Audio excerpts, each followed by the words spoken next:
अरे अक्षय, अरे इकडे ये जरा. काय काय काय करत होता? काय नाही, जरा कामात होतो. अरे काय चाललंय तुझं? हं? काय नाही, आता वावरात जायचंय. बाकी काय?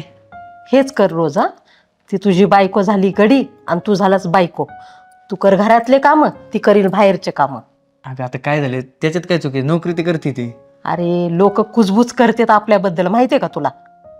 लोकांचं काम काय, तिथं मागं कुजबुजच करणार ना.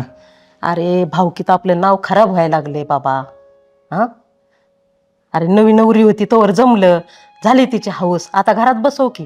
हा, सारं जाता येताना लोक माहितीये का कसे टकामका बघत आहेत तिच्याकडं. हा, पण आई तिने एवढी शिकली, त्याचं पेपर दिलेत आणि हा तुझं मान्य आहे, पण ती गाड्यावानी वागतीन तू बायावानी वागवतो ना, लोक नावं ठेवतात का नाही सांग तू मला. मस्त मान्य आहे मला. तिला बंद कर. ती ऑफिसला गेली नाही पाहिजे, तुला मागं बी सांगितलं होतं, तू सांगितलं नाही वाटतं तिला. हा, बरं, बोलतो मी संध्याकाळी आलो. लोक कुजबुजत आहेत, जा सांग.